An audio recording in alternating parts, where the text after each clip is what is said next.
দিনটো কামৰ মাজতে ব্যস্ত থাকি গধূলি অকণমান সময় জিৰণি লওঁ। লগতে আকৌ পেট পূজা ভাগ কৰিবলৈও যোগাৰ কৰিব লাগে।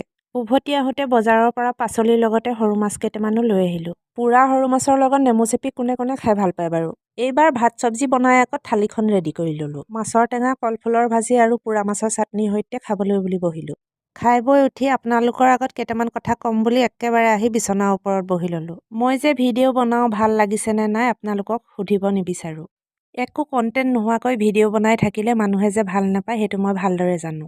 দিনটো মই কামৰ মাজতে ব্যস্ত থাকোঁ। গধূলি যিকণ সময় আজৰি পাওঁ সেই আজৰি সময়কণত নিজকে ব্যস্ত ৰাখিবৰ কাৰণে একো কণ্টেণ্ট নোহোৱাকৈ ভিডিঅ'বিলাক বনাওঁ। কাৰণ ব্যস্ততাৰ সময়কণে কাৰো বেয়া কথা বা বেয়া চিন্তা কৰিবলৈ সুবিধা নিদিয়ে। আপোনালোকে কি ভাবে নাজানো, এইটো কিন্তু সঁচা কথা। আপোনালোকে ভিডিঅ'টো ভাল নাপালেও মই ব্যস্ত থাকিবৰ কাৰণে উৎসাহ যোগাই এটা ছাবস্ক্ৰাইব কৰি দিবচোন। আজিৰ ভিডিঅ'টো ইমানেই আছিল।